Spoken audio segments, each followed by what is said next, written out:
Анечка, иди сюда, быстрее, у нас атомная горит. Ой, мать. Алло, это ВПЧ-2? Да.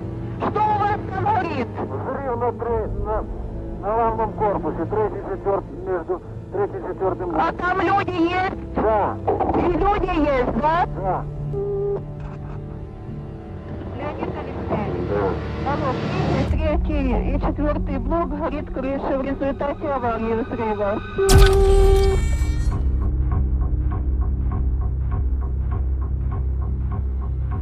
26 de abril de 1986. Tiene lugar en Ucrania el que se considera, junto a Fukushima en Japón en 2011, como el más grave accidente nuclear en la escala internacional de accidentes nucleares, siendo así uno de los mayores desastres medioambientales de la historia. Queremos advertirles de que trataremos de explicar conceptos esenciales. ¿Qué sucedió? ¿Por qué? ¿Qué consecuencias han dado lugar 30 años después? Pero no profundizaremos mucho. Chernóbil en 15 minutos tiene un claro propósito. La finalidad de este breve documental es la de llegar al espectador de tal manera que, tras finalizar su visualización, éste sienta curiosidad suficiente como para informarse más acerca de este trágico suceso. Sin más preámbulos, comienza Chernóbil en 15 minutos.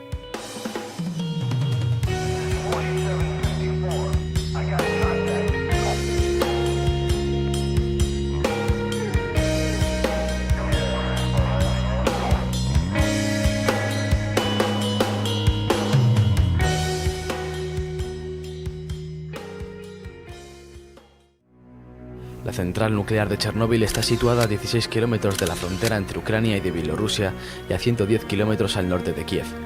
Esta central está situada a 14,5 kilómetros al noroeste de la ciudad actual de Chernóbil, pero la ciudad y la planta no estaban directamente relacionadas. Al mismo tiempo que se construía la planta, se construyó la ciudad de Pripyat para los trabajadores de dicha central el 4 de febrero de 1970 a unos 4,7 kilómetros. Esta ciudad llegó a albergar a casi 50.000 personas antes de su evacuación.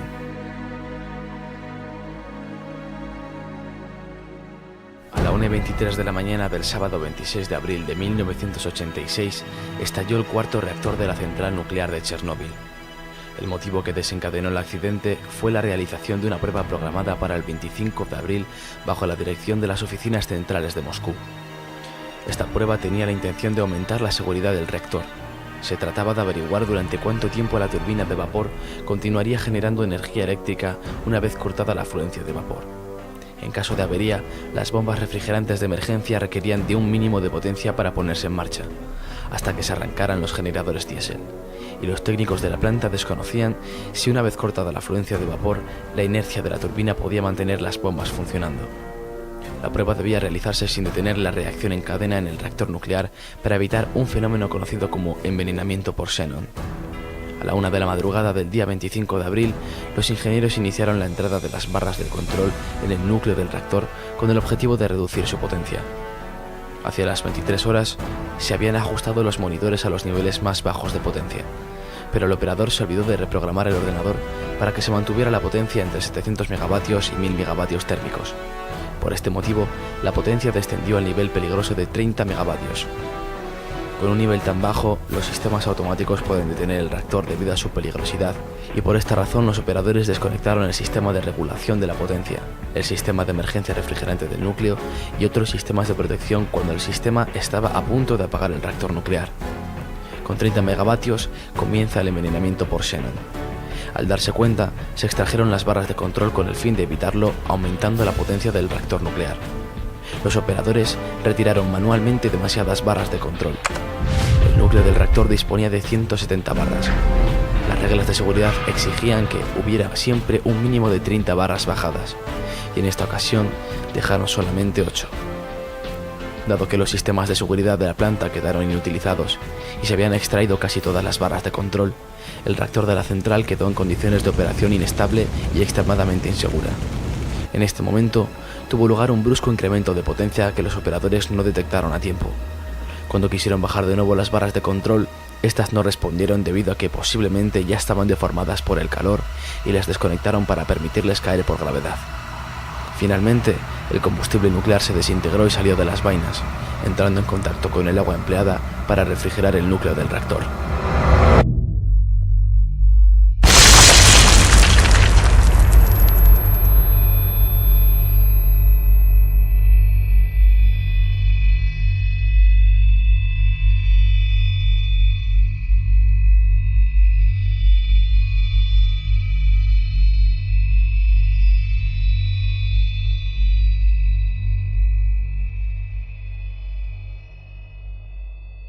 A la 1:23 de la mañana del sábado 26 de abril estalló el cuarto reactor de la central, y unos segundos más tarde una segunda explosión hizo volar por los aires la losa del reactor y las paredes de hormigón de la sala, lanzando fragmentos de grafito y combustible nuclear fuera de la central, ascendiendo el polvo radiactivo por la atmósfera.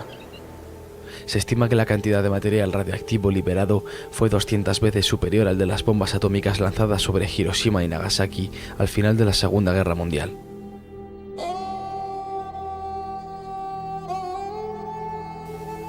El primer acercamiento en helicóptero evidenció la magnitud de lo ocurrido. En el núcleo, expuesto a la atmósfera, el grafito del mismo ardía al rojo vivo, mientras que el combustible y otros metales se habían convertido en una masa líquida incandescente. La temperatura alcanzaba los 2500 grados e impulsaba el humo radiactivo en un efecto chimenea a una altura considerable de hasta 1000 metros.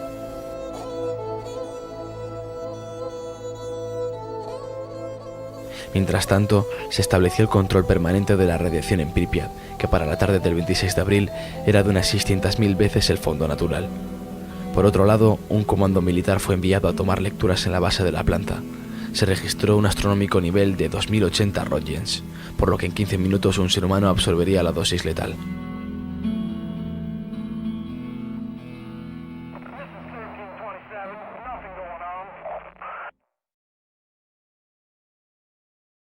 Al mismo tiempo, los responsables de la región comenzaron a preparar la evacuación de la ciudad de Pripyat y de un radio de 10 kilómetros alrededor de la planta.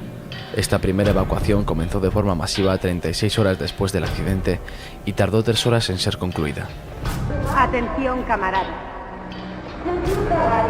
Se ha producido una situación de radiación no controlada en la central nuclear de Chernóbil. Como medida temporal de precaución,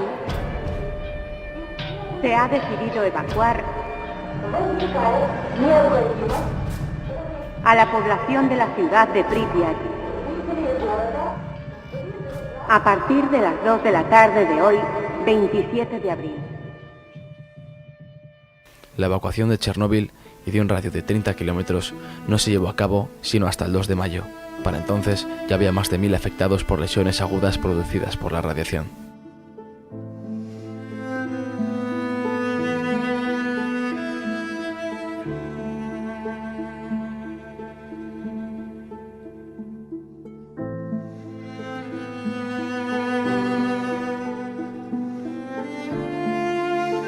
Se inició un proceso masivo de descontaminación, contención y mitigación que desempeñaron aproximadamente 600.000 personas denominadas liquidadores en las zonas circundantes al lugar del accidente, y se aisló un área de 30 kilómetros de radio alrededor de la central nuclear conocida como zona de alineación, que sigue aún vigente.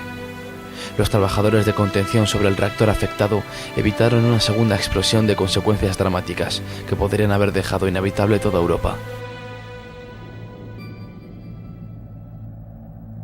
Se inició el levantamiento de una estructura denominada sarcófago, que envolvería el reactor y lo aislaría del exterior. Las obras duraron un total de 206 días. Este sarcófago se construyó para soportar 30 años de contención. En 2013 se inició la construcción de un nuevo sarcófago, una imponente obra de ingeniería que se ha convertido en la estructura móvil más grande jamás levantada. Una jaula para contener a la bestia que se esconde bajo el primer sarcófago. Es una incógnita para los científicos lo que hay en el interior del núcleo del reactor. Este nuevo sarcófago básicamente ayudará a ganar tiempo. Está diseñado para resistir 100 años.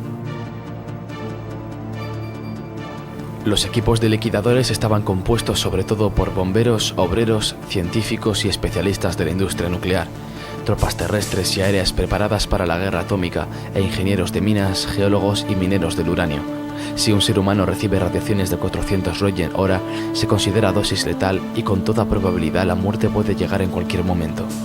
Para hacerse una idea de los niveles de radiación a los que se vieron expuestas aquellas personas, basta con tomar como referencia que los helicópteros que sobrevolaron el reactor destruido, a pesar de estar a varias decenas de metros de altura, llegaron a registrar niveles de 1800 Roentgen. Por tanto, no es difícil imaginar que pese a trabajar por turnos en breves espacios de tiempo, los liquidadores que salían al exterior sin apenas protección junto a los restos del reactor se vieron expuestos a dosis muy superiores, de promedio 7.000 a 10.000 Roentgens en pocos minutos. En algunos casos extremos, incluso se llegaron a alcanzar los 30.000 y 40.000 regens, equivalente a 50 millones de veces la cantidad que una persona puede soportar en circunstancias normales. Esto supuso la muerte en pocos minutos de quienes sufrieron estos niveles de exposición. Muchos de los liquidadores tuvieron efectos secundarios y varios miles murieron. Nunca se han sabido las cifras exactas, pero de acuerdo con Georgi Levnin, un médico bielorruso que trabajaba en el reactor número 4, aproximadamente 100.000 liquidadores murieron. En abril de 1994, un texto de conmemoración de la Embajada de Ucrania en Bélgica cifraba 25.000 muertos entre los liquidadores desde 1986. Según Vyacheslav Grishin, del sindicato de Chernóbil, la principal organización de liquidadores, 25.000 de los liquidadores rusos han muerto y hay 70.000 personas con discapacidad, aproximadamente el mismo número en Ucrania, más otros 10.000 muertos en Bielorrusia y 25.000 discapacitados, lo que hace un total de 60.000 muertos y 165.000 discapacitados. La contaminación de Chernóbil no se extendió uniformemente por las regiones adyacentes, sino que se repartió regularmente en forma de bolsas radiactivas, con la forma de pétalos de una flor.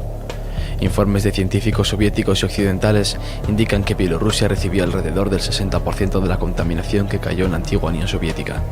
El informe Torch 2006 afirma que la mitad de las partículas volátiles se depositaron fuera de Ucrania, Bielorrusia y Rusia. Una gran área de la Federación Rusa al sur de Briansk también resultó contaminada, al igual que zonas del noroeste de Ucrania. En Europa Occidental se tomaron diversas medidas al respecto, incluyendo restricciones a las importaciones de ciertos alimentos. 200 personas fueron hospitalizadas inmediatamente, de las cuales 31 murieron, 28 de ellas debido a la exposición directa a la radiación.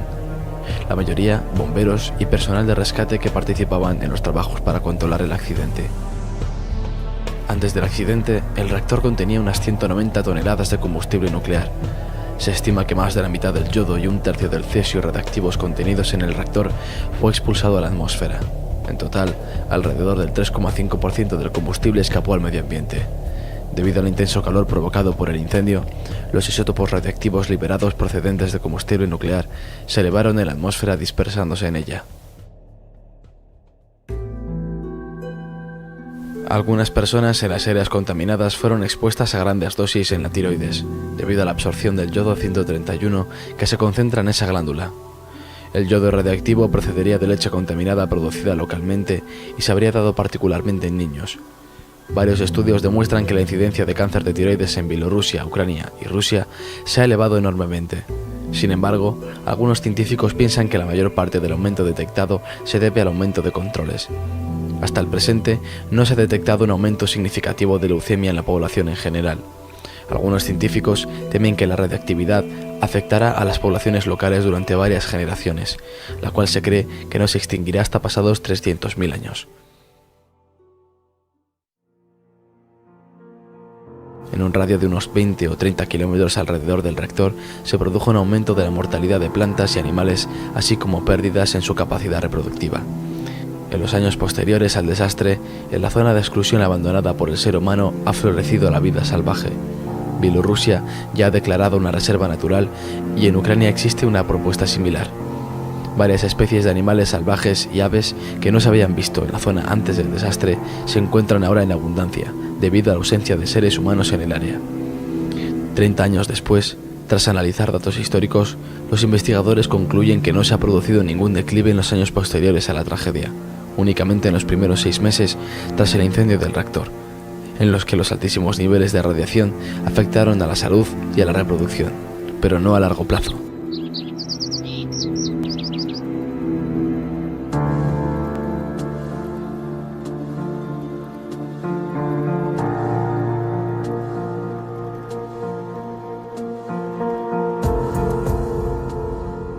La tragedia de Chernóbil señala el final del idilio entre la energía atómica y su uso civil. Lo mismo que 40 años antes, la bomba atómica marcó el comienzo del compromiso ético de algunos científicos frente al avance de la ciencia. Solo para algunos, por supuesto, fue el comienzo de un compromiso. Para otros, fue nada más que la consagración de un éxito. Chernóbil supone aún hoy en día un drama real para miles de individuos concretos. Niños deficientes, poblaciones enteras devastadas, campos anegados por la contaminación, el traslado forzoso de personas, traumas, debacle económica y pánico colectivo. Las estimaciones de víctimas varían desde los 4.000 según las Naciones Unidas hasta los 93.000 como consecuencia de la radiación según Greenpeace.